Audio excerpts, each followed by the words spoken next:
كل من هو فيرو Malti, Malta jfaqħar kull imkien, kważi kulħadd fema waħda li bħal Malta m'hawn imkien. L-isbaħ ħartu l-isbaħ gżira illi għandna il-Maltin, gżira ċentru f'nofs ta' baħar xrigal tagħna il-Bambin.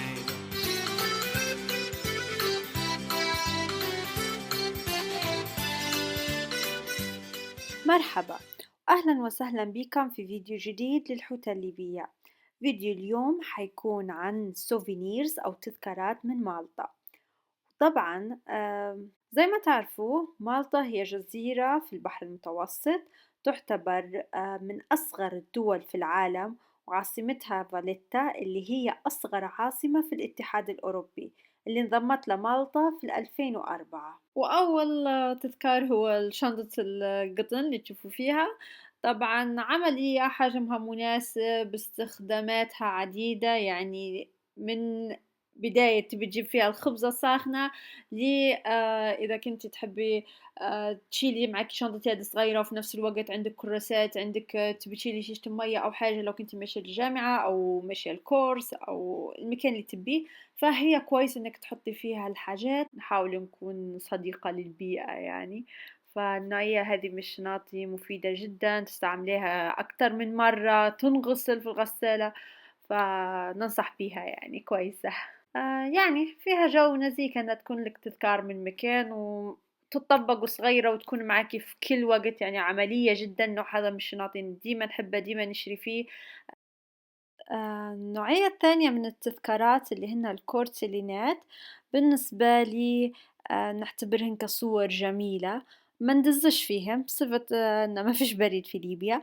بالنسبة للكورتيلينا الأولى اللي هي صورة حجر قايم، هذينا معابد حجرية قديمة جدا، تاريخ تشييدهن يعني ما بين 3200 إلى 3600 قبل الميلاد. وفي سنة 1992 صنفت اليونسكو حجر قايم كأحد مواقع التراث العالمي، والصخر المستخدم في بناء هذا المعبد هو حجر جيري. ومع الوقت طبعا أثرت فيه العوامل المناخية سلبا، وبالتالي في سنة 2009 قرروا أن يديروا له كسقف زي ما انتم شايفينها في الكورتيلينا. الغرض منها هي حماية المعابد الصخرية هذينا. طبعا لما نقوله كورتيلينا أو كتابة رسائل على طول تخطر علينا بنينة، فلذلك مالطا فيها أو أي مكان سياحي تمشي له ديما تلقى البنينات أول حاجة متوفرات. نزيكة إنها تكون معك في الشنطة وفي كل مكان، تذكرك بمكان يوم ما زرته.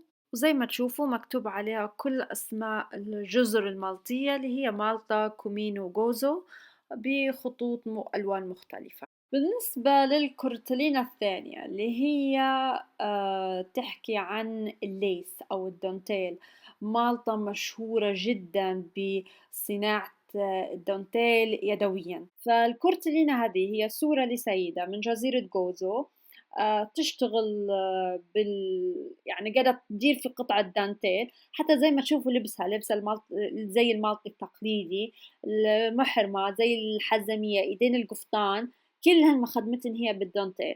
وهنا في القطعة اللي قاعدة تشتغل عليها تحقوا في العصا الخشبيات، العصير الخشبية هذينا، كل وحدة فيها خيط، وعن طريق إن هي اللي تبقى تشكل في الرسمة متاع الدانتيل وزخرفتها.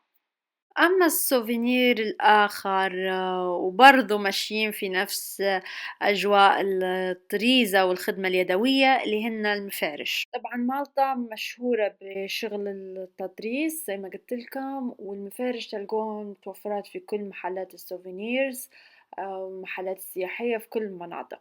طبعا المفرش هنا خدمته بسيطة هيك، حجمه معقول جدا، استخداماته وين ما تبيه، على شكماجة، على كومودينو، على طاولة، تستخدميه حتى على صفر المد في العزايم. حلو بكل، خامته ممتازة، يعني عن نحكي عن تجربة شارية منها من قبل، تغسلي وتستعملي، وحتى لو في لطعة ولا حاجة بالبوتاس ويمشي تمام.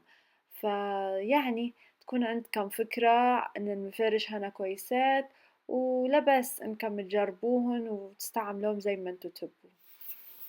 أما الحاجة الأخرى فهي حزمية.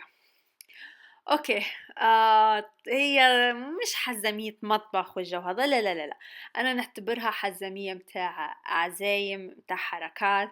آه يعني عندي قريبتي تقول لما نتكمو، يعني لما نلبسه أحسن دبشنا وهيك لما الوحدة تكون عندها حفلة أو عزومة، خلاص يعني ما عادش تخش المطبخ وجو الأكل والهني، لكن تمد من بعيد لبعيد تشرف. فنعتبرها الحزمية هذه نزيكة يعني متاع الجو هذا. لما تبي تقولي لضيفك تفضلوا على البوفيه او تشرفي عليه حط الاكل من بعيد ها في دار الاكل او هيك، نزيكا لما تلبسي حزامية زي هذه، خاصة اذا كان مستعملة المفارش وزينة الطاولة حاجات ابيض وحاجات دنتيل وهيك، فنزيكا حتكون حلوة وانيقة في اللبس وزيادة على هيك النقشة زي تشوفوا فيها من الحواف حلوة. لما تكوني لابسة حاجة غامقة يعني بلو أو لون داكن، فالخدمة اللي من تحت تبان أكثر. نزيكا ننصح بيها، واللي تبي تجيب مالطا تدور على حزامية فيها حواشي دنتيل وفيها طريزة ورد، راهي روعة. برضو في حاجة أخرى لفتت نظري في محلات السوفينيرز أو التذكارات الخاصة بالسياح، اللي هي الوجه المخدة هذه. وجه مخدة عادي يعني أي مخدة تجي عليه، ولكن النزيك فيها اللي هو طريزة الورد اللي من الجانب حلوة، يعني خاصة لو تستعملي أوصلات بيض أو رغان أبيض أو ديكور العام، نحس فيها تمشي مع أي لون ونزيكة هيك، الورد متاعها نقشته رقيقة وحلوة وألوان باستيل فيه. ف يا لفتت نظري وخديتن دغري لما شفتهن. النوعية الأخرى من التذكارات هن المغناطيسات اللي تعلقن على الثلاجة، وزي ما تشوفوا هذا شكله على هيئة مركب، والنوعية هذه من المراكب مشهورة بهن مالطا ويسمن بمراكب اللوتسو، وهن مراكب صيد، وطبعا مشهورات بالثيم متاعهن اللي هن اللون الأزرق الأبيض والأحمر والأخضر والبرتقالي. زي ما تشوفوا في الصورة اللي ورايا، هذا نموذج لقارب لوتسو عمره في حدود 60 سنة، ومصنوع طبعا يدوي ومن الخشب. وزمان كان 6 أسر في مالطا كلها يصنعن في النوعية هذه من القوارب، 4 منهم في جوزو و2 منهم في مالطا، لكن الشغل هذا حاليا وقف لأن ما فيش أي إقبال عليهم، وخاصة أن مدة الصناعة تطول. فالمركب اللي ورايا استغرق سنة كاملة باش صنع، والكلام هذا حكاه لي صاحب المركب لما كنت نصور فيه. ما زلنا متواصلين في موضوع المراكب اللوتسو المالطية. طبعا القارب اللي تشوفوا فيه قدامكم هذا أكبر قارب لوتسو في مالطا، وزي ما انتم عارفين ان القوارب هذين يستخدمان للصيد، لكن القارب هذا غير، هذا يستخدم في رحلات البحرية اللي نظموا فيه في فصل الصيف للسياح. قبل ما نكمل بقية التذكارات، لما كنت نصور بدأت الناس تتجمع وبدوا يستفوا في أخشاب وزي البلوك على الوطاء، وسألتهم شنو تديروا، فمش حنقول لكم إلا في آخر الفيديو وحتعرفوا ليش الناس هذوما كانوا متجمعين وشنو كانوا يراجوا وشنو علاقتهم بمركب اللوتسو. ونردوا على السوفينيرز متاعنا من جديد. السوفينير هذه هي على شكل عين ملطية، والعين الملطية معروفة بمالتيز لوتسو آي أو بحورس آي. وحورس هو اسم الآلهة الفرعوني، اللي لو نشوفوا أي رسمة فرعونية ديما حنلقوا فيها عين، فهذه عين حورس اللي في المعتقدات القديمة أنها تحمي من الحسد وتبعد عنك الحظ السيء. والعين هذه طبعا موجودة على كل مراكب الصيد التقليدية في مالطا. ولما كنت نصور كان أحد الموجودين عنده نموذج مصنعه هو لمركب صيد مالطي، وقال إن النموذج هذا خدا منا شهر، وبرضه فيه من لقدام عين حورس. وكان أحد الموجودين حب يحكي لنا عليها أكثر، فنسمع مع بعضنا شو ġejja بيقولوا. minn il-bot ħafna snin ilu, ta' snin ilu. Fil-fatt, dawn nara għandha l-għajnejja hawnhekk. Daw kienhom ġejjin minn żmien il-Feniċi. Il-Phoenicians, the first people who came to Malta 5,000 years ago. And that is to prevent bad luck. So as you can see even our boats. We are still using them. See? So that is sound that's coming in over years. But this is very nice handmade small boat which the gentlemen have built. وهذا فيديو اليوم عن السوفينيرز اللي ممكن تشتروهن من مالطا، وبرضو عن قوارب اللوتسو التقليدية. وزي ما قلت لكم في البداية حنحكي لكم ليش الناس كانت تتجمع وفي شنو كانوا راجوا وشنو علاقتهم بأكبر قارب لوتسو في مالطا. طبعا حنقول لكم الناس هذوما في شنو كانوا يراجوا في رافعة باش تنقل قارب اللوتسو من وتطلعه من البحر وتحطه في مكان مخصص له باش يبدوله في الإجراءات الصيانة متاعه ويزوقوه ويكون جاهز للاستعمال في شهر 6.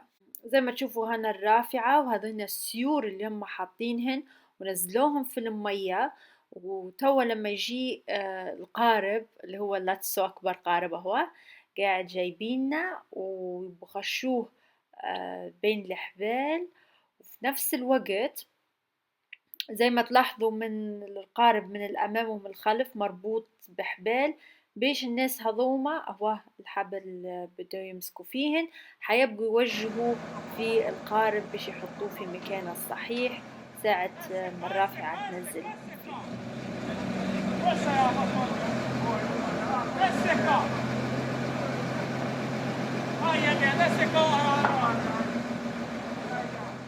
واللي كانوا حاضرين عموما مش كلهم بس أصحاب مراكب، إنما بعض منهم حتى أسرة وحدة، فبالنسبة لهم إنه حدث تطليعة القارب أو المركب من البحر. هم مش حتى تطليعة في حد ذاتها، لكن هم أصلا خايفين عليه يعني وجايين وحريصين إنه تم التطليعة بشكل صحيح وإن القارب ما يصير له شيء. الشيء الجميل اللي لاحظته وأنا نصور إن الناس هذوما عارفين قدر اللي عندهم وعارفين كيف يحافظوا على أشياء ورثوها من أبهاتهم ومن جدودهم وكيف يهتموا فيها وكيف يحافظوا عليها ويخلوها ديما في أحسن صورة. نتمنى أن كل الناس تكون عندها الروح هذه وتعرف قيمة الحاجة اللي بين يديها وكيف تحافظ عليها. وهذا فيديو اليوم عن تذكارات أو سوفينيرز ممكن تشترون من مالطا، وبرضو شفنا مع بعضنا كيف تم إخراج أكبر قارب لوتسو اللي هو قارب خشبي مصنوع يدويا من البحر إلى اليابسة. ولو عجبكم الفيديو شاركوه مع أصدقائكم وما تنسوش لايك واشتركوا في قناة الحوتة الليبية، ونتلاقوا في فيديو جديد بإذن الله. سلامات.